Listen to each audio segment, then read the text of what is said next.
Okay जी। बिस्मिल्लाहिर्रहमानिर्रहीम।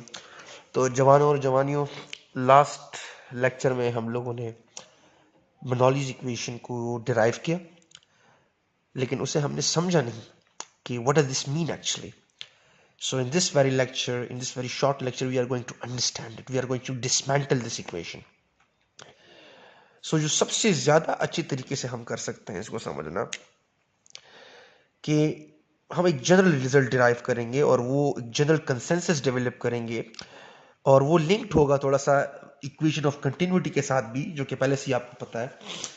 तो consider करें, अगर आपको डेरिवेशन याद हो तो मैंने कहा था non uniform cross sectional areas and non uniform Heights. अब ऐसे करते हैं कि हाइट्स को थोड़ा सा एलिमिनेट कर लेते हैं. मैं एक ऐसा पाइप ले लेता हूं जिसकी नॉन यूनिफॉर्म हाइट नहीं है. कंसिडर करें, now this is the derivation, right? So this is the main equation. Consider करें कि we have a pipe like this. ठीक है जी.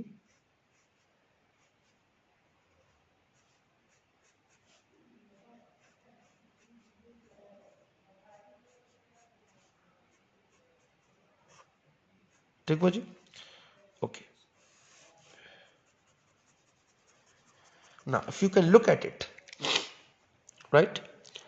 अगर आप देखो तो अगर मैं ये एक रेफरेंस ले लूं, बिल्कुल centre of the pipe like this. ठीक है जी.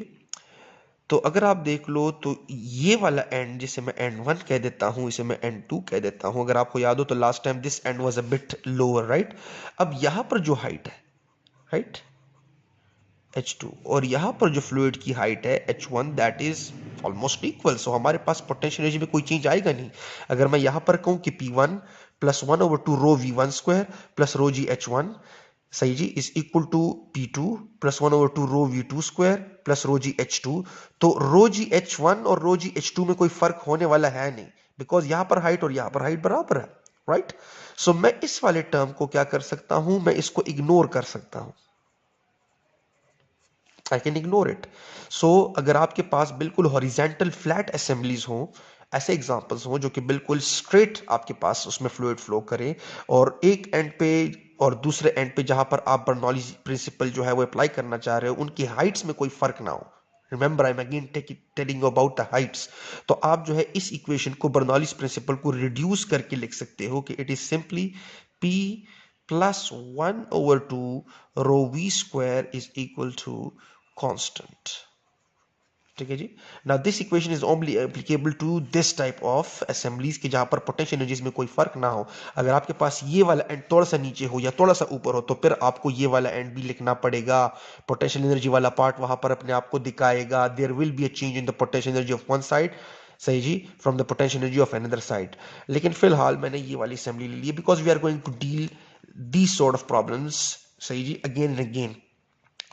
अब यहां पर आपके पास ये बर्नौलीज प्रिंसिपल. अब ये बर्नौलीज प्रिंसिपल बड़ा सिंपली बताता है कि अगर मैं इसको लिखूं तो इसका मतलब ये है कि P1 plus 1/2 rho V1 square इस साइड पे मैंने अप्लाई किया, मस्ट बी इक्वल टू इस साइड पे जो आपके पास होगा, that will be P2 plus 1/2 rho V2 square. ठीक हो जी. अब सिंपल बात है जी. हमने इससे पहले एक, अगर मैं यहां पर इक्वलिटी को मेंटेन रखना चाहता हूं तो मैं खुद से लेटर से कह देता हूं कि चूंकि आपके पास यहां पर लेटर से, मैं खुद से कह रहा हूं फॉर द टाइम बीइंग, कि अगर मैं कहूं कि यहां पर इस साइड पे प्रेशर ज्यादा है, राइट? ठीक है जी. राइट. तो इस तरफ से फ्लूइड फ्लो करेगा, उस तरफ से फ्लूइड निकलेगा, तो यहां पर प्रेशर कम है. ठीक है. तो ऑटोमेटिकली इक्वलिटी को बैलेंस रखने के लिए this term has to be less and this term has to be greater. और दिस टर्म और इस टर्म में अगर आप देख लो तो 1/2 रो 1/2 रो, ये तो कांस्टेंट है, बिकॉज रो यहां पर और यहां पर जो रो है, यहां पर जो रो है और यहां पर जो फ्लूइड है वो एक ही फ्लूइड है, राइट? तो ये तो कांस्टेंट है. The only thing difference in their is in their speeds. ठीक है जी, कि यहां पर फ्लूइड की जो स्पीड है V1 और यहां पर जो फ्लूइड की स्पीड है V2, वो फर्क होगा. तो सिंपल ये है कि फिर यहां पर फ्लूइड की स्पीड जो है वो ज्यादा होनी है, सो दैट इज वाई यहां पर ये टर्म भी ज्यादा हो जाएगा, और यहां पर फ्लूइड की स्पीड जो है वो कम होनी है, तो इसलिए ये टर्म भी बाय द सेम मिकदार कम हो जाएगा. तो जब हम ये ऐड करेंगे तो ऑटोमेटिकली इन दोनों का सम इस साइड पे और इन दोनों का सम इस साइड पे इक्वल आना चाहिए हमारे पास. तो एक जनरल रिजल्ट हमारे पास आ गया, राइट? कि द पोर्शन या simple that part of the fluid कि जहां पर प्रेशर ज्यादा हो तो समझ लेना कि वहां पर फ्लूइड की स्पीड कम है, right? This is the thing, right? और आप इस तरह भी कह सकते हो कि वो पोर्शन कि जहां पर फ्लूइड की स्पीड सॉरी प्रेशर कम है तो समझ लेना कि वहां पर फ्लूइड की स्पीड ज्यादा है। उल्टा भी कह सकते हो कि जहां पर फ्लूइड की स्पीड ज्यादा तो प्रेशर कम, फ्लूइड की स्पीड कम तो प्रेशर ज्यादा, राइट? अब इस चीज को कैसे विजुअलाइज करेंगे? पहले इसको विजुअलाइज करते हैं, फिर इसको कनेक्ट करेंगे इक्वेशन ऑफ कंटिन्यूटी के साथ। देखिए, अगर मैं आपको सिंपल बात ये बता दूं कि जहां पर पार्टिकल्स की मिकदार ज्यादा हो, पार्टिकल्स की मिकदार ज्यादा हो, गौर से सुने, तो वहां पर प्रेशर ज्यादा होता है कि कम? क्वेश्चन मार्क, ये मैं आपसे क्वेश्चन पूछ रहा हूं, दिमाग में आप जरा सोचें पॉज करके।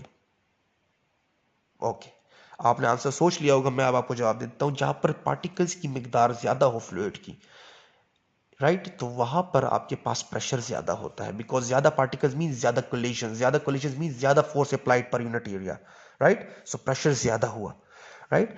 अब जब प्रेशर ज्यादा होगा, ठीक है जी, तो ऑटोमेटिकली वो तब ज्यादा होगा जब वहां पर पार्टिकल ज्यादा रेस्ट फॉर्म में हो, तभी तो एक दूसरे के साथ ज्यादा टकराएंगे ना। सो यहां पर आपके पास क्या होगा जी, फ्लूइड की स्पीड कम हो जाएगी। और उल्टा भी आप कह सकते हो कि अब अगर एक जगह है वहां पर प्रेशर कम है, तो प्रेशर कम होने का क्या मतलब है कि एट एन इंस्टेंट वहां पर पार्टिकल्स की मिकदार कम है, बिकॉज वो बड़ी तेजी से फ्लो कर रहे हैं, वहां पर रुक नहीं रहे वो, ठीक है?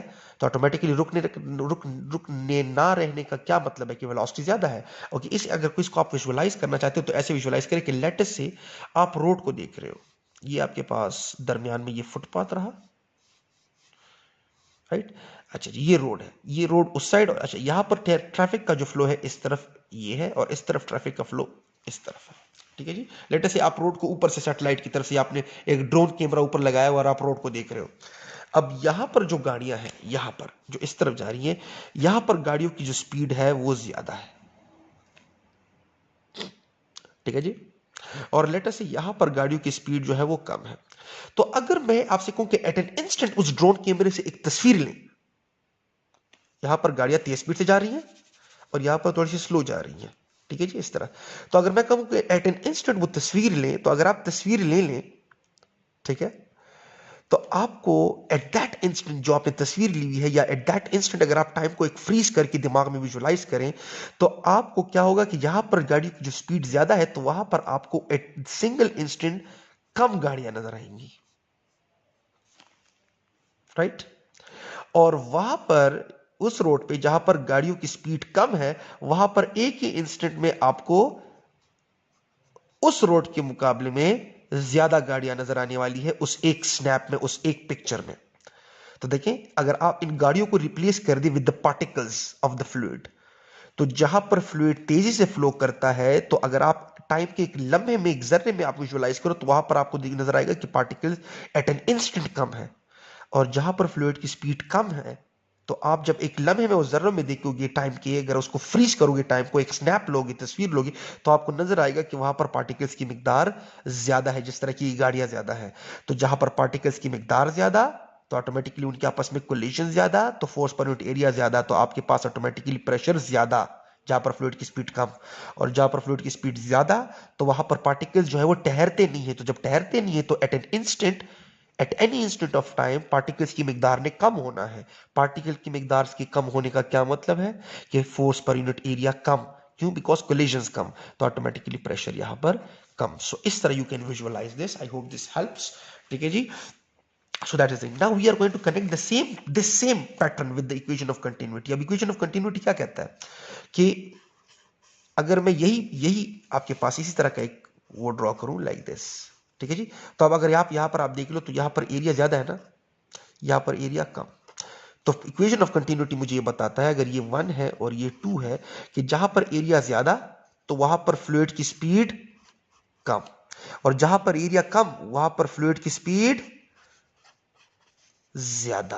अगर मैं ये 1 को 1 तो 2 और 2, तो simple A1V1 is equal to A2V2, और simple AV is equal to constant. ये हमें इक्वेशन ऑफ कंटिन्यूटी बताता है कि जब आप एरिया को बढ़ाते हो राइट। तो उससे निकलने वाले फ्लूइड की स्पीड कम होती है। जब आप एरिया को कम करते हो क्रॉस सेक्शनल को, जब when you narrow the area, आपके पास ऑटोमेटिकली आप देखो कि फ्लूइड की स्पीड तेज निकल रही है। वेरी सिंपल एग्जांपल, आप पाइप को जरा प्रेस करो जिससे पानी निकल रहा है, तो जब आप उसको प्रेस करते हो आप एक्चुअली उसके एरिया को नैरो डाउन कर रहे हो, तो आप देखो कि फ्लूइड की स्पीड तेज निकलने लग जाती है।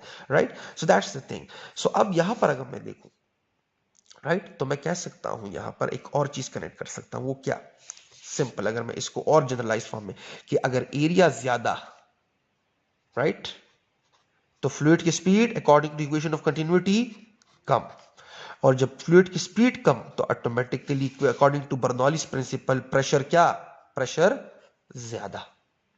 उल्टा भी कह सकते हो कि अगर आपके पास एरिया कम नजर आ रहा है तो फ्लूइड की स्पीड ज्यादा, और जब फ्लूइड की स्पीड ज्यादा तो प्रेशर कम। ये जो है, ये जो जोड़ा है, ये आपको अगर याद हो जाए तो आप इस चैप्टर को पूरा का पूरा समझ गए हो। और अगर आप इसको विजुलाइज कर पा रहे हो कि देखिए एरिया को ज्यादा करो तो फ्लूइड की स्पीड कम, फ्लूइड की स्पीड कम तो ऑटोमेटिकली प्रेशर ज्यादा। ठीक है जी, ये दोनों कनेक्टेड है आपस में थ्रू बर्नौलीज प्रिंसिपल, और ये दोनों कनेक्टेड है आपस में थ्रू इक्वेशन ऑफ कंटिन्यूटी। ठीक है जी, सो इनका आपस में रिश्ता बनता है। ठीक है, और ये वो ये है, राइट। तो इसको आप समझे, आई होप दिस हेल्प्स।